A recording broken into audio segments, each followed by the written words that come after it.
What if I told you that there is a machine invented over 200 years ago, capable of pumping thousands of liters of water from a river to the top of a hill? 24 hours a day, 7 days a week, without spending a single penny on electricity, gasoline, or expensive maintenance? Most people have never heard of it. The modern pump industry prefers it to remain forgotten. But today, we are going to unearth this technical secret. Welcome. Today, you will learn how to build the pump that runs solely on the energy of the water itself. If you have a vegetable garden, a tank, or need to move water on your property, you know what a nightmare that can be.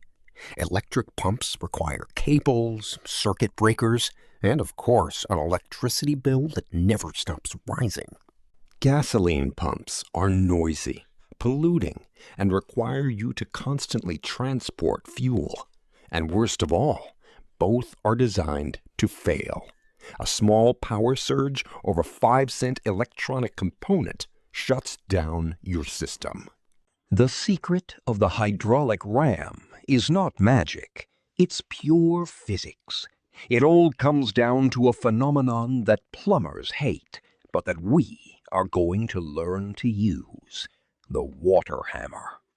Imagine water flowing at high speed in a pipe.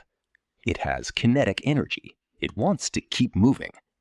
If you close the faucet suddenly, all that mass of water slams against the closed valve. This sudden stop generates an extremely high-pressure shock wave that travels backward through the pipe. That's why you hear banging in your home's plumbing. But what if we captured that pressure? The hydraulic ram uses this principle in a continuous cycle, which you can buy at any hardware store. You can buy at any hardware store. The cycle begins when water flows down the drive pipe and exits through the waste valve. The water gains speed until the water's own pressure forces this valve to shut abruptly. The flow stops. The water hammer occurs. The pressure inside the T spikes. This high pressure has nowhere to go except through the second valve, the check valve. It opens momentarily, letting a fraction of the water enter the air chamber. The air chamber cushions the shock, but the compressed air inside continuously pushes this water through the much thinner delivery pipe to its final destination. No rush, beat by beat. Building your own PVC hydraulic ram costs between $20 to $30 in parts. Let's follow the correct technical sequence. Step 1. Install the drive pipe. This is the golden rule. The pipe that brings the water must have a drop of at least 1 to 2 meters, and crucially, it must be completely rigid, like rigid PVC or steel. If you use a flexible hose, the hose will absorb and dissipate the shock wave of the water hammer, and the pump will never have the pressure to lift the water. The secret lies in rigidity, as you can see in this comparison. Step 2. Assemble the valve block. Install a PVC T. On one of the T's outlets, install your waste valve, the trigger. Make sure the valve's flow arrow points out of the pump. This is where we adjust the beat frequency. On the next outlet of the T, install the check valve. The flow arrow of this valve must point into the pump, toward the air chamber. Step 3. Create the air chamber.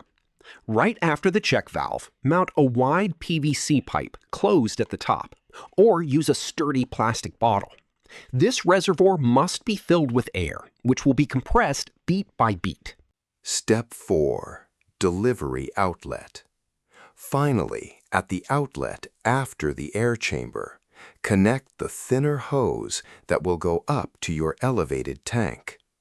In this example, we are going to climb 25 meters in height with only a 2-meter drop. The pump is assembled, but now it needs to be calibrated. It's like tuning a musical instrument. The secret lies in the weight of the waste valve. If the valve is too light, it beats too fast and pumps very little volume. If it is too heavy, the water doesn't gain enough speed to close it. Adjust the screw or add washers until you get a rhythmic, steady, and strong beat. As long as the water flows, the pump never stops.